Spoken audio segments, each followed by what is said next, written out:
nípa orí kéńgbé tó ti wáyé. Ṣé ẹ gbọ́ nípa tsunami níbi tó ti ṣẹlẹ̀? Ẹ sì gbọ́ nípa orí kéńgbé tó ti wáyé. Ṣé ẹ gbọ́ nípa tòmátò níbi tó ti ṣẹlẹ̀? Lọ́lọ́dà kò ṣàánú àwa ká máa rìn gbogbo wa. Kò ṣàánú àwa ní Nàìjíríà. Aláwòrán kò gbàdúrà wa ní Nàìjíríà. Ṣé ẹ gbọ́ nípa orí kéńgbé tó ti wáyé? Ṣé ẹ gbọ́ nípa tòmátò níbi tó ti ṣẹlẹ̀? Tsunami omi líle ló jẹ́ báwọn. Wọ́n ní ẹ má dalẹ̀ sí gbọ́dọ̀ máa ẹgbẹ́ sọ̀rọ̀ wa.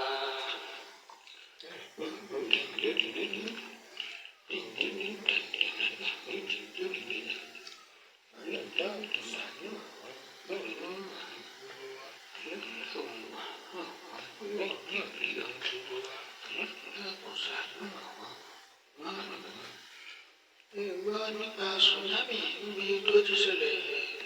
Omi líle náà kì bẹ́ẹ̀ tó máa ń gbé wọn lọ. Ẹni ẹ má dalẹ̀ sí gbọ́dọ̀ máa sáwọn pariwo. Lọ́nà kò ṣàánú àwa ká máa rìn gbogbo wa. Kò ṣàánú àwa ká máa rìn. Aláwòrán kò gbàdúrà wa ní Nàìjíríà.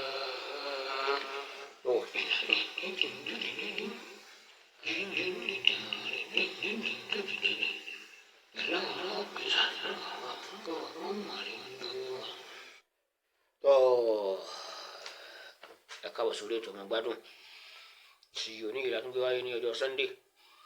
Ọjọ́ ìsinmi báyìí ni ètò yìí máa ń wáyé.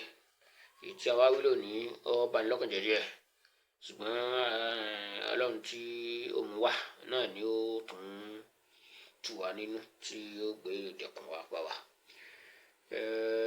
Tẹ́ ẹ bá ń gbọ́ àti gbọ́ láti ọ̀sẹ̀ tó kọjá ìròyìn ìbànújẹ́ kan tí ó wáyé ní ìpínlẹ̀ Niger State.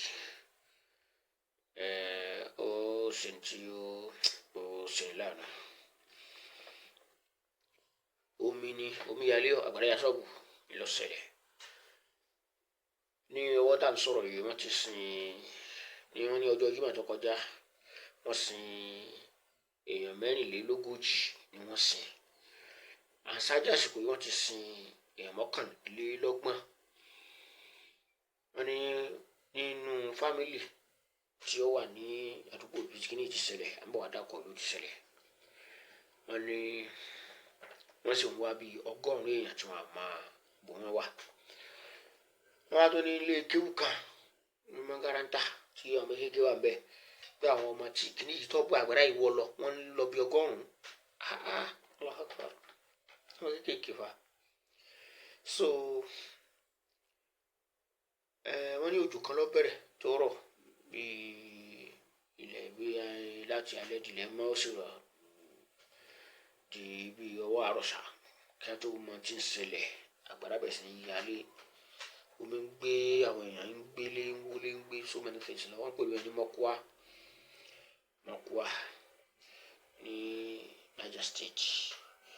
Ẹgbẹ́ mọ́kúá ló kọ́kọ́ bẹ̀rẹ̀ náà ní àbí. So wọ́n ló kọ́ ya fún community tí àwọn community bíi 3 àbí 4 ni wọ́n lọ yàdé kìnìún kan ọ̀yàdé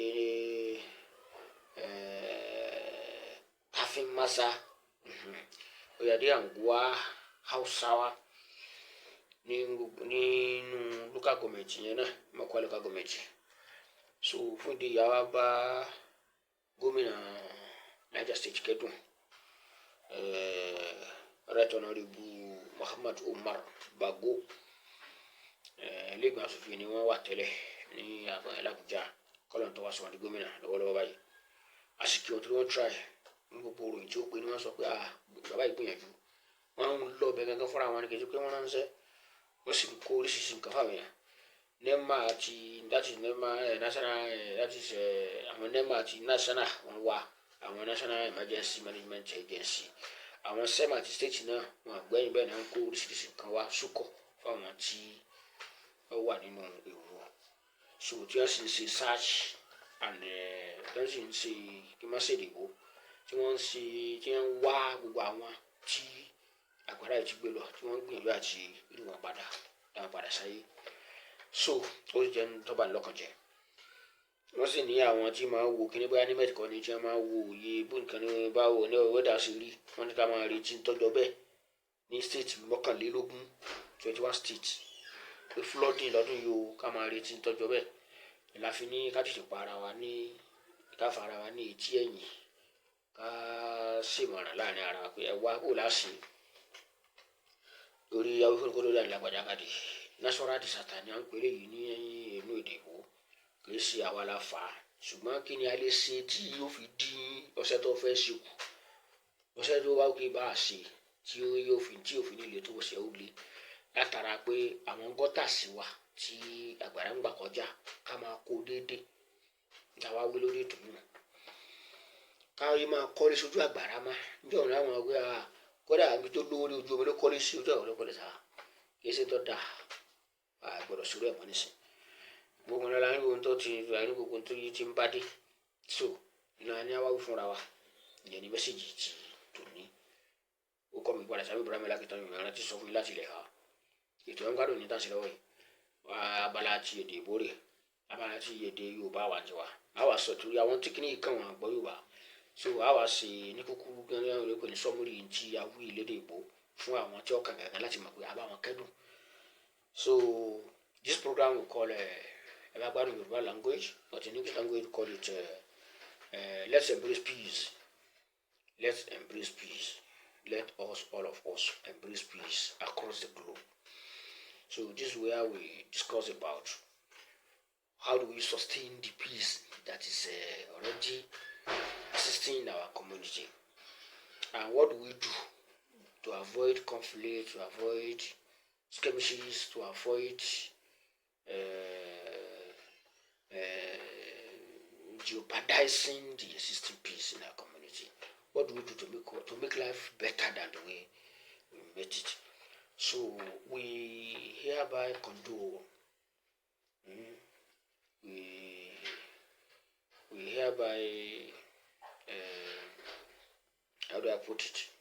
We hereby console the victims of the flooding rather in Niger State, from the Executive Governor of that state, Niger State, Right Honorable Muhammad Umar Bago, so who is the President Governor of that state. We thank him for his quick response and the succor he provided for the people affected. It was a very unfortunate news last week. We heard that the flooding as a result of a downpour swept out almost 200 human beings out of that state, both children that are in the Arabic school. So, which is very touching, which is because it is natural, it is a natural disaster.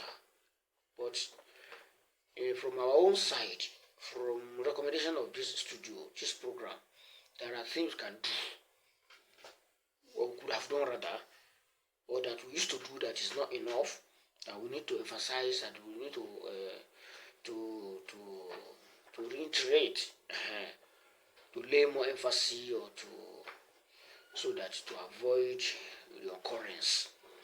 And likewise, other states that has not witnessed this brutal incidents, because according to NEMAT, NEMAT predicted that there will be serious flooding in about 21 states across the nation. That's this Nigeria, this year. And this is just June. So the rain may not go to September, time in October. So how do we now monitor our culverts, our what do you call it? Stop building on the waterways. So these are the things we need to do. So we should avoid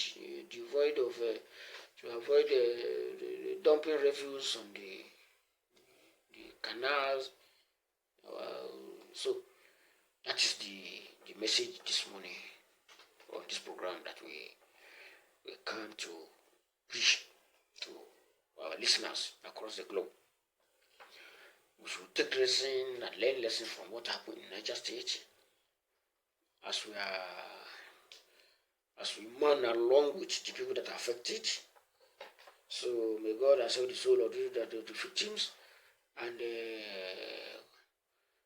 condole the people that are alive, that are demised. So that is just the program today. My name is Ibrahim Lakito.